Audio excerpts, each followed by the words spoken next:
Jake sat alone in his small apartment. The rain outside hit the window again, and again. He was tired. He had no job, no money, and no hope. Every day felt the same. Wake up, stare at the wall, and wait for sleep again. He had no family, no friends, and no one who cared. His old laptop beeped once. An email. Jake opened it slowly. The subject line said, "Be my husband, human. Payment offered." He laughed and rubbed his eyes. Was this a joke? Probably spam. He clicked it anyway because there was nothing else to do. The message said, "Dear human named Jake, I am Zira. I need a husband. I will pay you 500,000 Earth dollars. You will live with me for 7 cycles. No harm will come to you. Please respond quickly. Time is short." Jake stared at the screen. Someone was messing with him.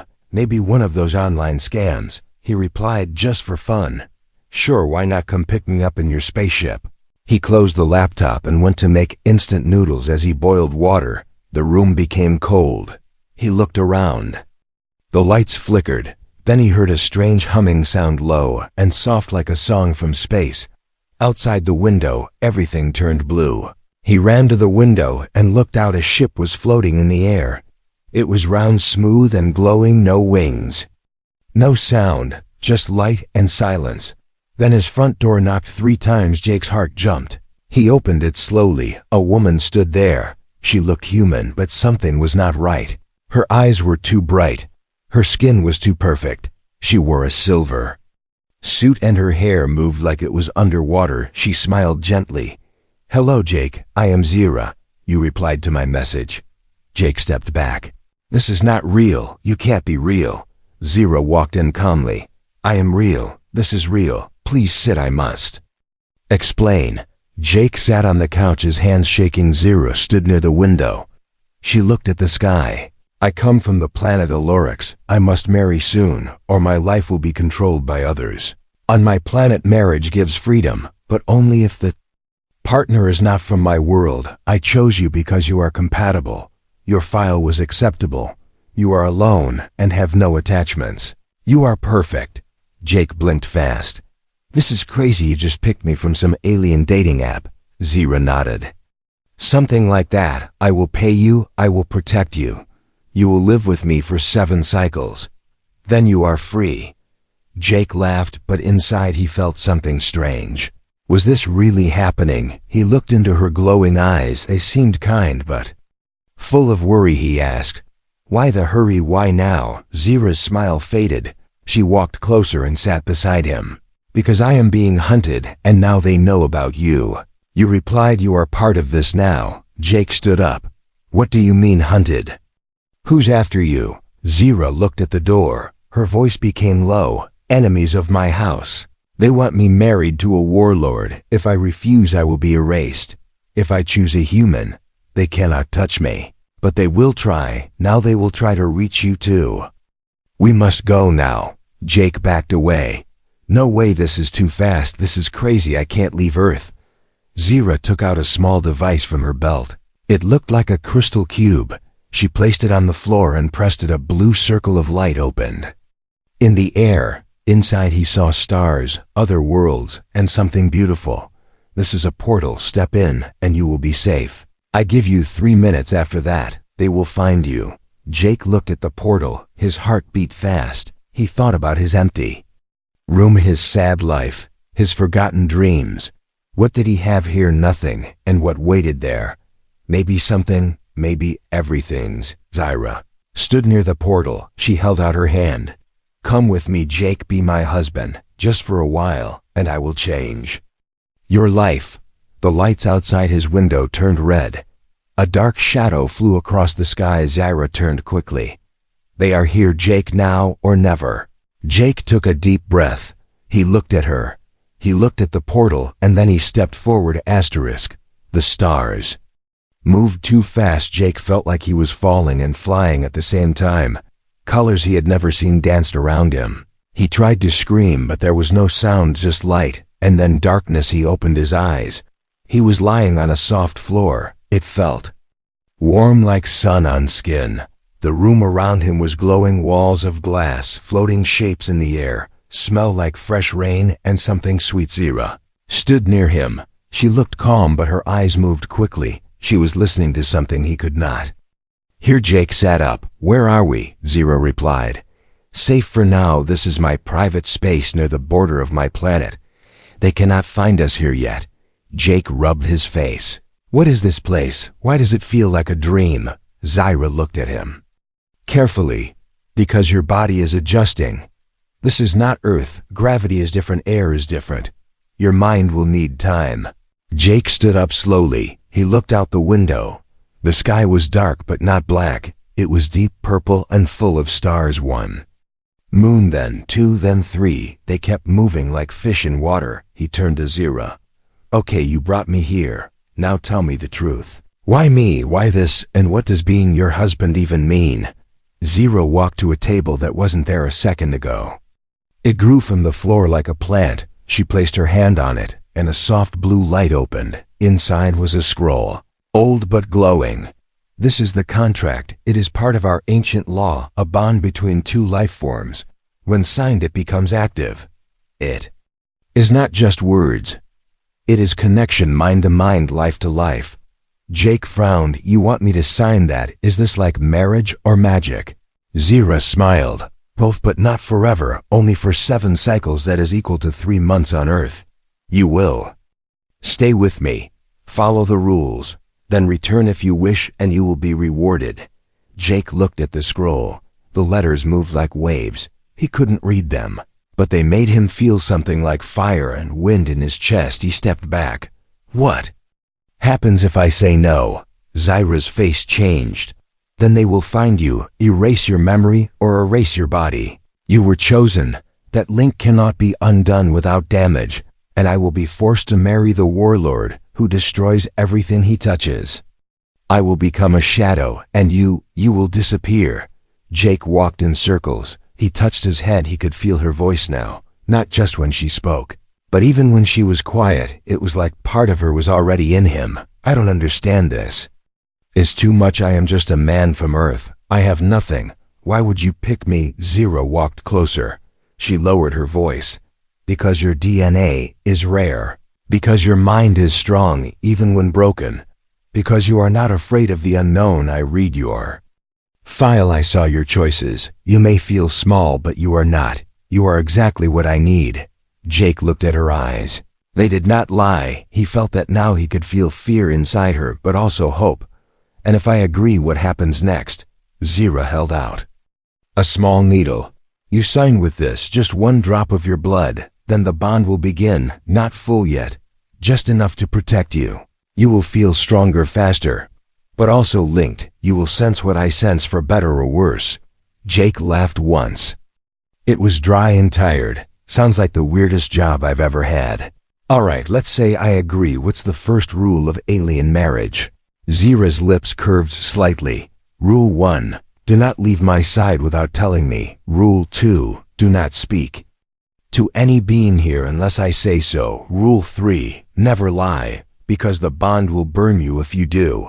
Jake took the needle. He held it for a long second, then pressed it to his finger. 1 drop. The scroll took it. The letters glowed red, then gold, then vanished. Zira nodded slowly. It is done. You are now my chosen husband by contract, human by chance, and now target by law. Jake looked at his hand. The drop was gone, but a soft circle had appeared on his wrist, glowing faintly like a ring without metal. He sighed. Great. What now? Do we go on a honeymoon or fight a war? Zira turned toward the door. Her voice was cold now. We run. They found us faster than I thought. The walls began to shake. The lights turned red. A deep sound filled the air, not like thunder, more like a monster breathing in the dark. Zira grabbed Jake's arm. Hold on, no more time for questions. The real test begins now. And they vanished into the wall as it opened like water. Jake woke up gasping. He was not in a room, not in a ship, not on any ground. He knew he was floating. The air around him moved like water, but felt dry. He tried to swim, but there was no weight, no direction. Zira floated beside him, her eyes wide. She said nothing, only looked up above them. A shape was moving, huge and dark, like a shadow that swallowed stars. Jake could not breathe right. His chest was heavy. His skin felt cold. He looked at Zira again. She placed 2 fingers on his forehead, the glowing circle on his wrist pulsed once, then again, and suddenly he could breathe. The space around them shifted. They were now standing on a silver platform, spinning slowly in the dark sky. Zira spoke low. "They are tracking the bond. They are not just hunting me now, they are hunting you." Jake clenched his fists. "What do they want from me? I didn't do anything. I just said yes to survive." Zira turned to face him. Her voice was calm but heavy. "You are bonded now. You carry part of me. That makes you part of the royal bloodline. They do not care if you understand or not. They only care that you are in the way." Suddenly a crack of light split the sky. A long, sharp ship appeared above.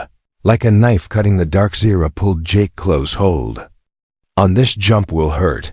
Before he could ask what that meant, they vanished again. This time they fell into a tunnel of spinning light. Jake screamed but heard nothing. His skin felt like fire and ice. His thoughts, scattered memories, flashed his first bike, his mother's voice, his last day at school.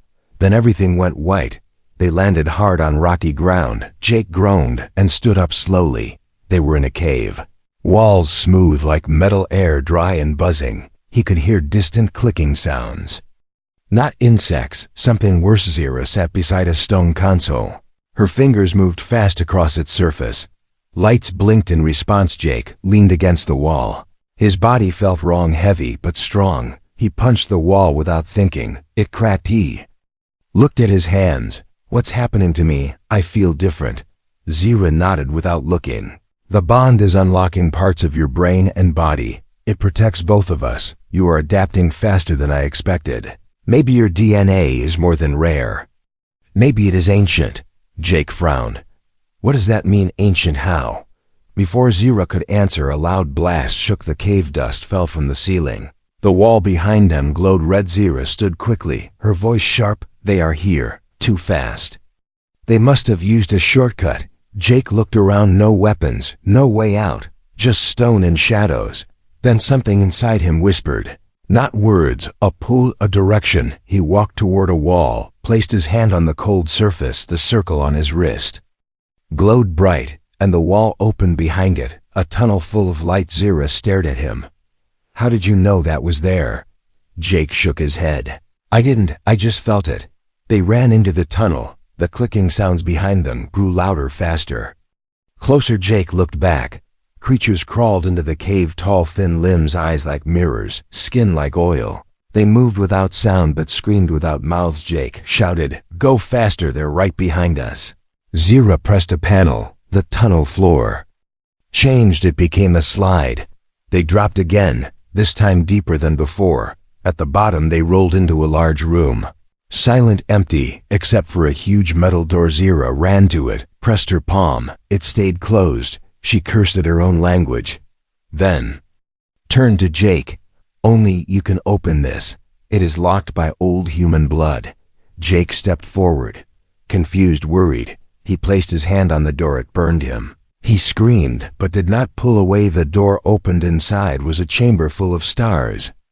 Dome of light, and in the center a black crystal floating in the air. Zira's voice was almost a whisper. "The core of memory, hidden since the old times. It responds only to the true blood." Jake walked toward it slowly. The crystal turned toward him like it could see. Zira said, "Now you will see what they never wanted you to know. Why Earth was forgotten, why your bloodline was erased, and why they fear you, behind them." The door slammed shut, and the crystal began to glow. Asterisk. The crystal touched Jake without moving. It sent light through his body, not through skin but through memory. He saw things he had never lived. He saw skies with 3 suns, mountains floating in air, towers taller than anything on Earth, people that looked human but moved like wind, and he saw Earth green and full of light, thousands of years ago, before humans forgot, before they were abandoned. He gasped and fell to his knees. The crystal faded. Zira helped him up. Her voice was softer now. "You saw the truth, didn't you?" Jake nodded. His heart was racing. His hands were shaking. Earth was part of something, a bigger world. We were not alone. We were never alone. Zira looked at the dome above them. Humans were once one of the 5 core species builders of peacekeepers of light. But something happened, a war, a betrayal, and Earth was erased from records. You were made to forget. Jake stood slowly. The glow on his wrist was brighter, now stronger. Why didn't they come back? Why didn't anyone help? Zira turned to the wall, touched it. Once it melted away, revealing a city beyond. Jake stepped forward and stopped breathing.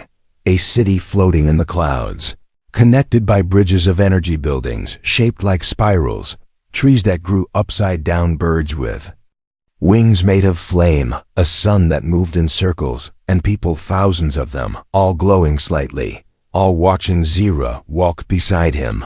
Welcome to Elorix. This is my world, and now it is yours too for a while. As they walked through the city, people moved away. They stared at Jake. Some whispered, some bowed, some turned their backs. As Zira whispered to him, "They know what you are, and they are afraid." Jake frowned. "Afraid of what? I'm not a threat. I don't even understand half of this."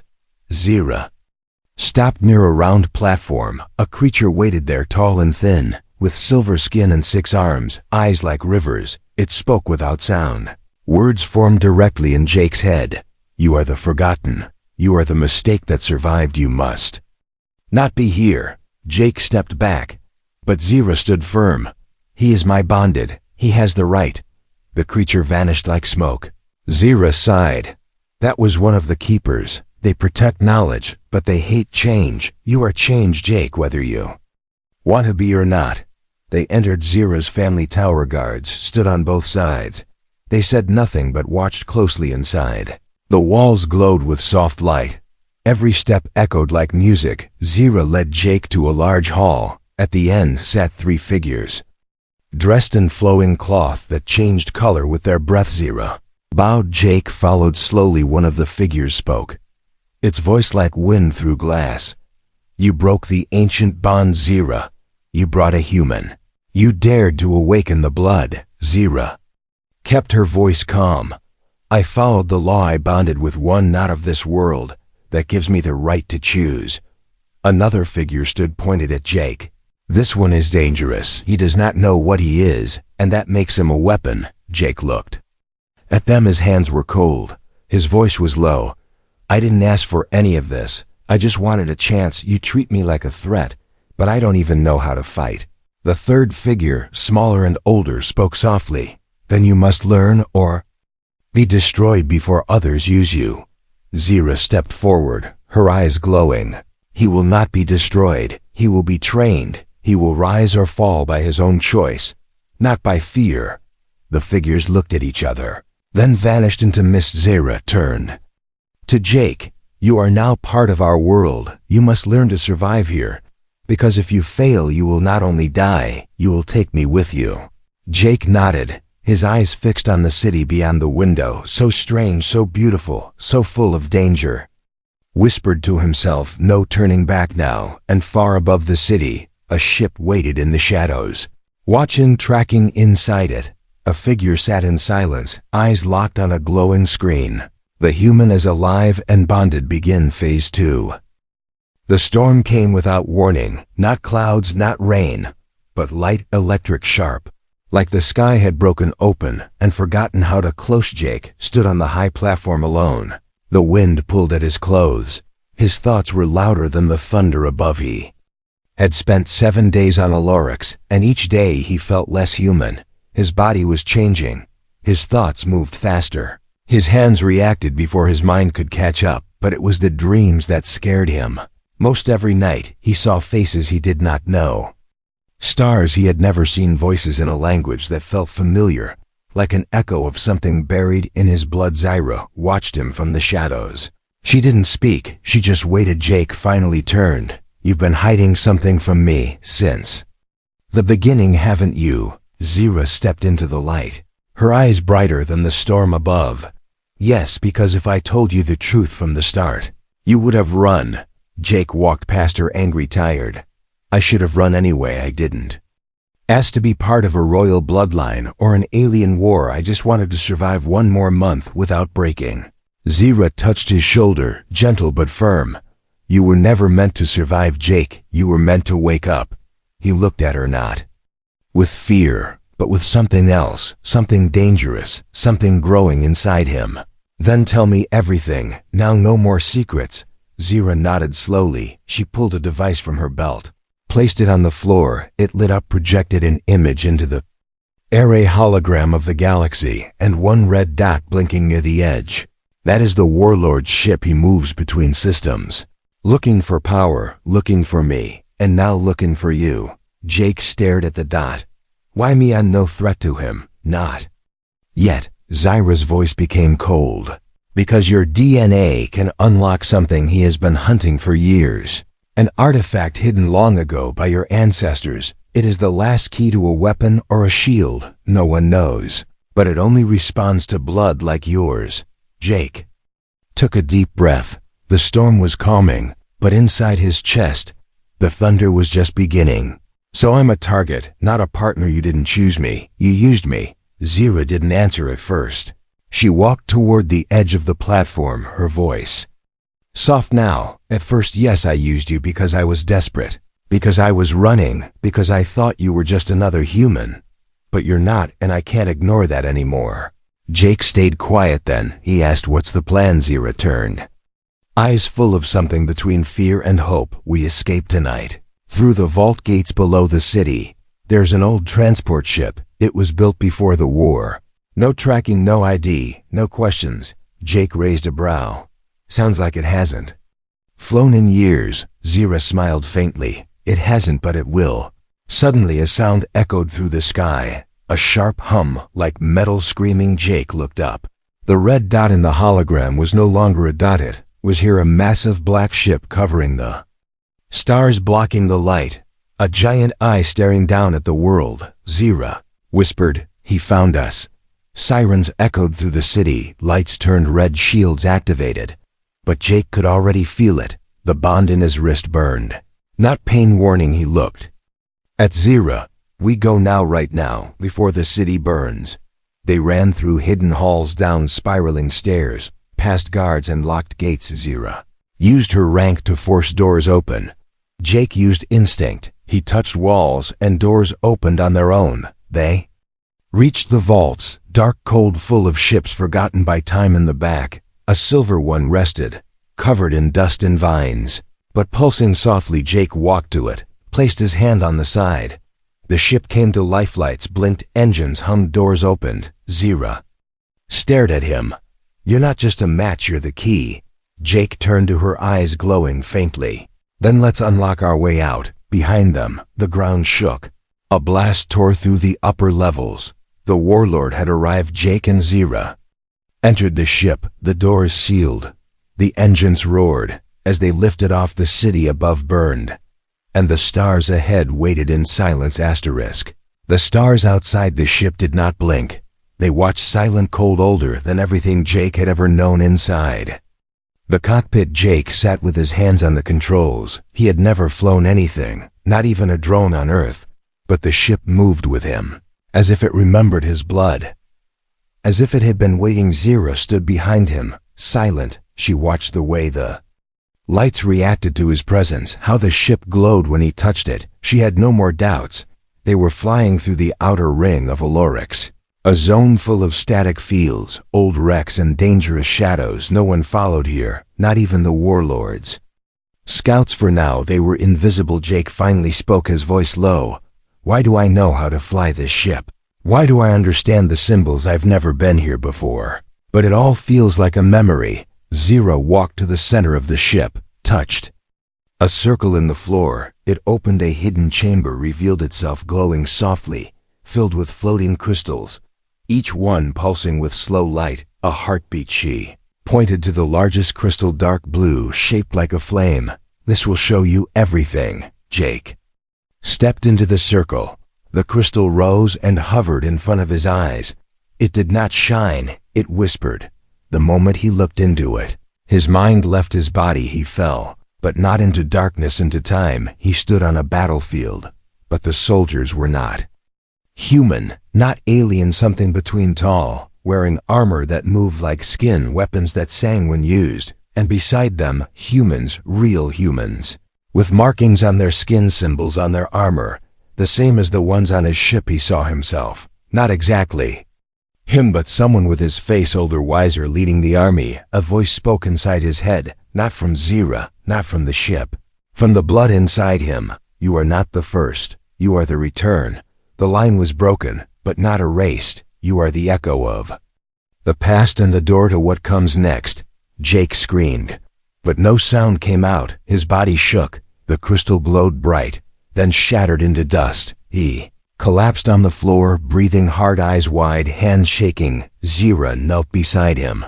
What did you see? Jake whispered. Myself, but not me. A war, a promise, a betrayal. Zira helped him stand. Then it's true, the bloodline survived. You are part of the old alliance. Your people were never weak. They were erased because they were strong. Jake looked down at his hands. They glowed softly now, his veins like golden rivers. She felt power, real, ancient, but heavy. So what am I now? A king, a soldier, a mistake? Zira smiled gently. You are the question they never wanted asked, and the answer they feared most. Suddenly the ship shook, alarms flashed red. A voice spoke in a language Jake didn't know, but somehow understood. Warning, approaching vessel, stealth class, 1 passenger. Signature match, high threat. Jake ran to the cockpit, looked at the screen. A small black ship, fast, silent, closing in. Zira's eyes narrowed. It's not the warlord, it's someone else. The ship hailed them. Jake answered. A face appeared on screen, half covered in shadow, wearing a mask. The voice came, soft but cold. Hello, Echo, I've been looking for you. Jake froze. Who are you? The figure tilted its head. I am what your ancestors locked away. I am the truth that was too dangerous to keep. And now I am free because you opened the gate. Zira stepped forward, her voice full of warning. Don't listen. That voice was sealed in the memory core. Jake, that is not a person. It's a virus, a weapon made of thought. The figure laughed. And yet I speak because your human mind opened the door. You want truth, then come find it. But know this, every answer comes with a price. The screen turned black. Jake sat back slowly, his heart pounding, his hands burning. He looked at Zira. Do we follow it or run? Zira looked out the window, then back at him. You're not just a passenger now, you're the pilot. You decide. The ship was silent, too silent. No blinking lights, no engines humming, no sound from outside. Not even stars moved. Time had stopped, or maybe it was just Jake. He sat in the pilot's seat, eyes locked on the dark space ahead. Zira stood behind him, her breath quiet, her hand resting on his shoulder. They had chased the ghost ship through rings of fire, through frozen comets, into a place maps did not show, and now they were here at the edge of what was real. Ahead floated a structure, not metal, not stone. Something else, something ancient. It looked like a crown made of light, broken in the middle, but still alive, still watching. Jake could feel it. Not with eyes, not with ears, but through the bond, through his blood. Zira whispered, this is it, the vault of echoes, the place where the bloodline first began, and the place it nearly ended. Jake walked toward the screen, touched it gently. It rippled like water. The masked figure appeared again. No ship, no body, just the face, still, half covered, still cold. You came good. Now step inside and claim what was lost or burn with it. Zira grabbed Jake's arm. This is your final choice. No one can force it. Not me, not them, not even the past. Once you enter, you become part of the war. Jake looked at her. Woman who saved him, the alien who paid him, the stranger who became something more. He nodded. Once the ship opened, Jake stepped into nothing. There was no floor, no air, no light, just memory, but it moved like a storm. He saw battles, towers falling, children hiding, a planet burning. He saw himself standing in the center, holding a blade made of thought, facing the warlord, not fighting for power, fighting to protect. Then he was back, standing on solid ground, inside the crown, surrounded by silence. At the center, a throne, old and cracked, and on it, not the masked figure, but a reflection, himself, older, darker, wearing armor of stars. The reflection spoke. You could sit here, you could rule, You could remake the galaxy in your image. All you need is to accept me. Jake stared at the reflection. It smiled the same smile he once wore on Earth. When he had nothing, when he believed in no one, he looked down at his hands. Still glowing, still full of choice. Then he looked up. I'm not here to rule. I'm not here to destroy. I'm here to remember who we were and choose something better. The reflection laughed, cracked, faded, screamed. The crown shook back in the ship. Zira held the controls. The ship rocked, lights dimmed. Jake, come back before it collapses. Inside the vault, Jake ran. The throne crumbled, walls shattered, voices screamed. But something formed in front of him, a new path, a gate made of light. Simple, silent, he stepped through. The vault vanished. He was back on the ship. Zira caught him as he fell, his eyes glowing. Bright, then fading, then calm. She held him. What did you do? Jake opened his eyes slowly. I chose. I broke the cycle. The weapon is gone. The echo is free. No more war, no more kings. Behind them the stars returned, real, bright, alive. Zira smiled. Not as a rebel, not as a leader, just as someone who finally had hope. Then we start again together. Jake nodded. No crown, no throne, no legends, just a human and an alien flying through the stars. Looking for a home, they would build themselves. Asterisk.